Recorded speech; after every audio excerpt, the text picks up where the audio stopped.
Hello everyone. So it turns out that SLS may not be using the Exploration Upper Stage EUS after all, and that the most likely option in the case of trying to get it its proper performance is to use the Centaur V from United Launch Alliance, ULA. And so here we have the launch of a Centaur V stage on top of SLS, same 5-segment boosters as normal, not the Bola boosters, and same RS-25D/Es, and there it goes. So what is the payload capacity of this to the moon? That is the question I am testing out here. I prefer to actually run the simulation, if you will, rather than use spreadsheets or anything like that. And off go the boosters. Now, this is not my mod. There's the Artemis construction kit, and then the Centaur V is from Pekka's mods. Pekka has a Vulcan rocket, and then of course I'm using a procedural tank as the payload, and then procedural fairings for the fairings on top. So that is the setup, and when we get to orbit, we get 42 tons to orbit. Do I think that this is the correct payload capacity for Centaur V to orbit? With not to orbit, to the moon, because we are reserving the 3,200 meters per second necessary to go to the moon. Well, I don't think it's per NASA's margins, let's put it that way. We do have the 3,270 or so, and it's 42 tons, but NASA probably wants more margin on that. And of course, there are other effects that Kerbal does not simulate.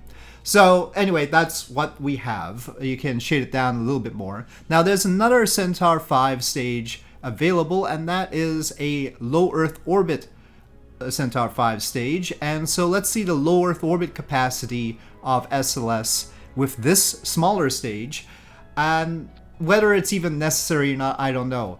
Now, the Centaur V stage can't possibly carry 100 tons on top of it, which is what we have there. Actually, I've got 105 tons. I'll decrease the size a little bit, but we can then use the fairing to support it, just like the payloads on the Atlas V with the 5-meter fairing are actually supported by the fairing, and that takes the load off of the Centaur III, the old Centaur.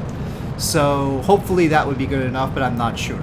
That would have to be checked out. Hopefully they never use this rocket for low Earth orbit. Oh wait, they are going to, because they're going to have that on Artemis 3, launching Orion on the SLS to low Earth orbit in order to rendezvous with the lander so that they can do a lander check in low Earth orbit, which is safer, and I approve of that. However, I really think they should co-manifest something on it so that they could send something over to the moon at the same time. So they'll launch Orion, but they'll also have some payloads for the moon, and then they'll transfer those onto the moon, because otherwise it's just a waste of SLS if you're trying to just deposit Orion to low Earth orbit.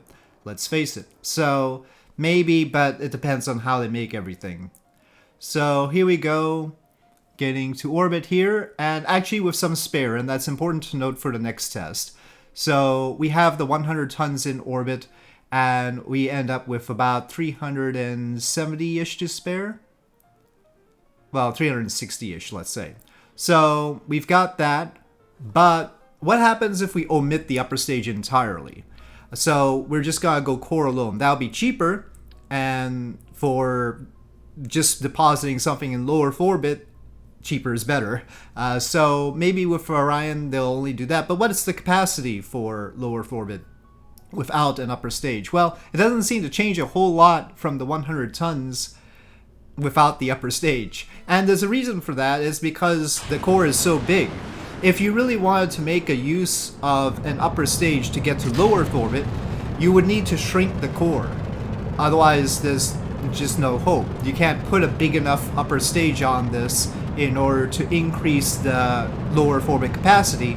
If you saw the Delta V reading with the Centaur V low Earth orbit edition, that one was only getting 1,200 meters per second, which is way short of the 4,000 meters per second a proper upper stage would be getting if it's running on hydrolox. So as long as you have such a big core stage, you really can't create an optimal low Earth orbit rocket out of this, which is why it should always be used for the moon. It is just fine for the moon. I mean, it's just fine for the moon if you're trying to cut out how many different stages you have and how many different engines you're using. So it's cheaper in theory this way, using the big hydrolox stage plus boosters. But Yeah. Anyway, we fall a little bit short there, but it's close enough. In fact, we are in orbit by real solar system standards. We've got periapsis of 140 kilometers. That I just let it be. So we're a little bit short of 100 tons, and that's the result. So with that, thank you for watching. Hope you enjoyed this video. If you did, please do press like. If you have any comments or suggestions, please leave them in the comment section below, and I'll see you next time.